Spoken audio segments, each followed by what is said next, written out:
Bagdana police સ્ટેશનમાં જે ગુનો નોંધાયેલો છે આપ લોકો જાણો છો, અત્યાર સુધીમાં સીટે પહેલા શરૂઆતમાં 8 આરોપીઓની ધરપકડ કરવામાં આવી હતી અને બાકીના કેટલાક આરોપીઓની પણ ધરપકડ અત્યારે કરવામાં આવી છે. આ તમામના નિવેદનો, સંયોગિક સાક્ષીઓના નિવેદનો, કોલ ડિટેલ્સ અને તમામના આધારે જયરાજ આહિરને પણ 3 દિવસ પહેલા અહીંયા બોલાવવામાં આવેલા હતા આઈજી કચેરીએ.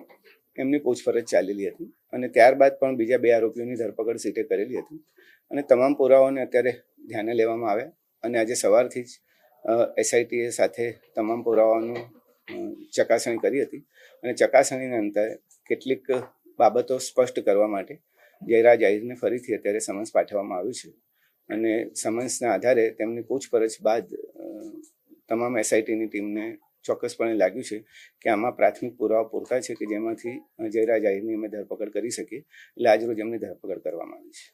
સર, કેવા પ્રકારના પુરાવા જયરાજ આહિર વિરુદ્ધ મળ્યા છે જેને લઈને ધરપકડ કરાઈ છે? શરૂઆતના તબક્કામાં જ્યારે એસઆઈટીએ આ તપાસ કરી હતી ત્યારે પણ કેટલાક પુરાવાઓ જે હતા જેનું મલવણી અમે કરવામાં આવી હતી અને ત્યારબાદ જે 8 આરોપીઓની ફર્ધર પૂછપરછ કરવામાં આવી એમાં પણ કેટલીક સંડોવણીઓ જણાવી હતી અને ત્યારબાદ બીજા 2 આરોપીઓની ધરપકડ કરવામાં આવી. એના પછી પણ 2 મહત્વના સાક્ષીઓના નિવેદનો પણ લેવામાં આવ્યા અને અન્ય ટેકનિકલ પુરાવો પણ પ્રાપ્ત થયો છે કે જે એફએસએલની વેરિફિકેશન માટે જરૂરી છે, પણ એ પુરાવો પણ અમે ધ્યાને લીધો છે. જયરાજ આહિરનો સાહેબ આમાં રોલ શું છે?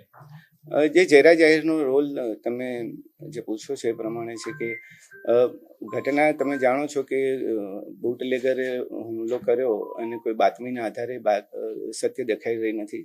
એકચ્યુઅલી જે આરોપીઓ જે છે રાજુ, નાજુ અને અન્ય લોકો પણ એ પણ જયરાજ આહિરના સંપર્કમાં પહેલેથી જ હતા અને મોટા ભાગે એ તમામનું અને જયરાજ આહિરનું પોતાનું પણ રોષ હોવાનું કારણ સ્પષ્ટ થયું છે.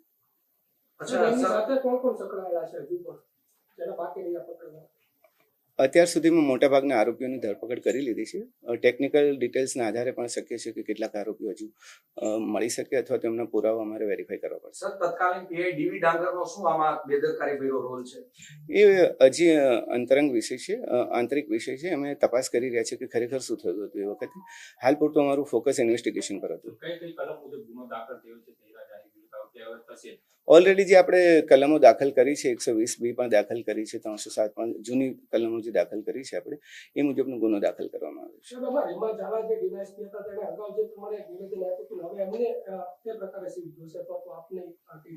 અત્યારે પ્રાથમિક તપાસ એસપીસીને સોંપવામાં આવી છે, એનો રિપોર્ટ આવતા વાર લાગશે. જયરાજ આહિરે જ હુમલો કરાવેલો છે કે બીજી કોઈ ટેકનિકલના આધારે એની ધરપકડ કરી છે, એના આધારે કરી છે? પ્રાથમિક માહિતીઓ, નિવેદનો, કોલ ડિટેલ્સ, એકબીજાના લોકેશન્સ, એકબીજાના સંપર્કોને આધારે તમામ લોકો હુમલામાં સંડોવણી ધરાવે છે. અચ્છા સાહેબ, આરોપીઓ છે તે માર મારતી વખતે વિડીયો કોલ કર્યો હતો. કોને વિડીયો કોલમાં બતાવી રહ્યા હતા? વિડીયો કોલની તથ્યો તપાસવા માટે અમારે આઈપીડીઆર મંગાવવું પડે અને આઈપીડીઆર અમે માંગ્યા છે, આવતા વાર લાગશે, ત્યાર પછી સ્પષ્ટ થશે. અચ્છા સર, એવી પણ માહિતી છે જે દિવસે રિકન્સ્ટ્રક્શન કરવામાં આવ્યું હતું ત્યારે 2 શખ્સો છે તે થેલો ભરીને પૈસા લાવ્યા હતા અને મોબાઈલ લાવ્યા હતા. પોલીસ એવું કહી રહી હતી કે અમે જ બોલાવ્યા છે સાહેબ, તો મોબાઈલ શું બદલાવી નાખ્યા છે? કેટલીક વાતો જે આવી હતી મેં વેરિફિકેશન કર્યું હતું અને તમામના સાચા મોબાઈલ અમે રિકવર કરી લીધા છે. અચ્છા સાહેબ, જયરાજ આહિરનો સાચો મોબાઈલ છે તે મહુવાના કોઈ વ્યક્તિ પાસેથી મળ્યો છે? ના, હજુ એવી ડિટેલ અમારી પાસે નથી. કેટલા દિવસ વીતવાનું કારણ શું? 26 દિવસ પછી ધરપકડ? તમામ પુરાવાનું અમે ધ્યાન લીધેલું હતું. પહેલા 4-5 દિવસ જે 2-3 દિવસની તપાસ ચાલી, ત્યારબાદ ફરીથી અમે તમામ તથ્યોને રિકન્સ્ટ્રક્શન અમારી રીતે કરેલા હતા. તમામ નિવેદનો પણ ફરીથી કરવામાં આવ્યા હતા અને થોડું ઇન્વેસ્ટિગેશનમાં એવો પણ ટાઈમ નથી લાગ્યો જેવું તમે કહો છો. અચ્છા સર, એવી પણ વાત છે કે આમાં જે 8 આરોપી છે તે પૈકીના 6 આરોપી છે તે બોગસ આવી ગયા છે, તેમાં કેટલી સત્યતા? એ હજી સુધી તપાસના તથ્યો અમે ચકાસી રહ્યા છીએ, એવું હજી સુધી નીકળ્યું નથી. સાહેબ, પ્રાથમિક તપાસમાં એવું લાગી રહ્યું છે કે ડીવી ડાંગર છે તત્કાલીન પીઆઈ તેમજ જે ડીવાયએસપી હતા તત્કાલીન રીમાબા ઝાલા તેમની આમાં છે તે બેદરકારી છે.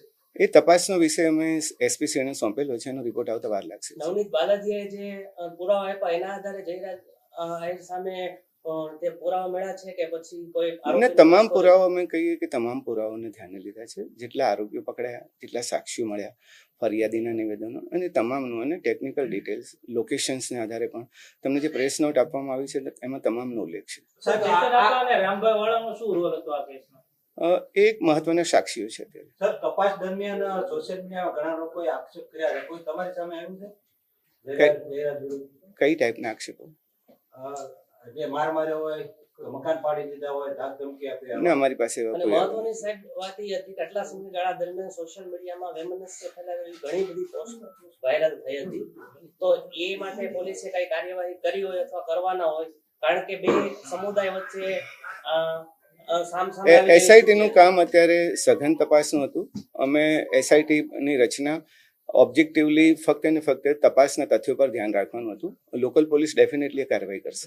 સાહેબ, એક પરિવાર આરોપીના પરિવારજનો દ્વારા જણાવ્યું હતું કે તેમના ઘરે પોલીસ અધિકારી પણ ગયા હતા. એ વાતમાં એ બાબતને અમે ધ્યાને લીધી છે ને એની પણ ચકાસણી થઈ રહી છે. અચ્છા સર, જયરા જાહીરના ફાર્મ હાઉસનો વિડીયો વાયરલ થયો હતો, તેમાં પણ આ કેસના બે આરોપી ત્યાં બેઠા છે. આ કાવતરું સમગ્ર ક્યાંથી ઘડાયું હતું સાહેબ? એ કાવતરાની ટોટલ તપાસ અમે જ્યાં હજી થોડી વાર લાગશે, અમારે પુરાવાઓ અને ટેકનિકલ ડિટેલ્સની સાથે પછી તમને સિલસિલાબંધ હકીકતો અમે તમને પછી જ આપી શકીશ. અચ્છા સર, કેટલો ટાઈમમાં વિગત આ મીડિયાને આપશો સામે? ડેડલાઇન નહીં કહી શકાય. ઓકે સાહેબ, હવે ખાસ કરીને આજે તમે જ્યારે ખુલાસો કર્યો છે, જયરા જાહીર આરોપી બને છે, બંને સમાજ વચ્ચે વયમનસ્ય હવે ઊભું ન થાય તેને લઈને ભાવનગર પોલીસનો શું રોલ રહેશે? જો ન્યાયિક તપાસ અમે કરી રહ્યા છીએ, એસઆઈટીએ ન્યાયિક તપાસ કરી છે, તમામ પુરાવો પણ ધ્યાને લીધા છે. આક્ષેપો પ્રતિ આક્ષેપો તો થતા રહે છે, પરંતુ હજી સુધી એવું કોઈ વૈમનસ્ય ઊભું થાય એવું જણાયેલું નથી. અને છતાં પણ આ પ્રકારનું થાય તો અમારી અપીલ છે કે આ પ્રમાણે સોશિયલ મીડિયાનો ગેરઉપયોગ કેટલાક લોકો ના કરે. સર, એવી પણ આજ સવારથી ચર્ચા ચાલી રહી છે, કોળી સમાજ છે તે 1 તારીખે મહાસંમેલન બોલાવે છે, જેને લઈને આજે એસઆઈટી ને સરકાર દ્વારા આદેશ આપવામાં આવ્યા છે કે જયરા જાહીર સામે પૂરતા પુરાવા હોય તો તેની ધરપકડ કરવી. મેં પહેલા જ જણાવ્યું કે એસઆઈટીનું કામ સઘન તપાસનું હતું. ઓબ્જેક્ટિવિટી તપાસમાં રહી એના માટે અમે કામ કરતા હતા અને એટલા જ માટે લોકલ પોલીસને સામાજિક પરિસ્થિતિનું આકલન કરી એમને ફ્રી રાખવામાં આવી હતી અને અમારા તપાસના તથ્યો પર અમારું આધારિત હતું. એટલે બાહ્ય પરિબળો અથવા બાહ્ય વાતાવરણની એસઆઈટીની તપાસ પર કોઈ અસર નથી. સર, કેટલા ડિજિટલ પુરાવા, સાંયોગિક પુરાવા અત્યાર સુધીમાં જે 18 દિવસ આજે થયા છે એસઆઈટી ની નિમણૂક થઈ તેમાં સામે આવ્યા છે? સીડીઆર અમે બધા મોબાઈલના પ્રાપ્ત કર્યા છે. તમામ આરોપીઓના, મોટાભાગના આરોપીઓના એક સિવાયના તમામ આરોપીઓના મોબાઈલ પણ પ્રાપ્ત કર્યા છે. કેટલાક રેકોર્ડ પણ મેળવ્યા છે અને આઈપીડીઆર પણ મંગાવ્યા છે. સાહેબ, આ ઘટના દરમિયાન પોલીસ ઉપર પણ રાજકીય પ્રેશર હતું ખરી?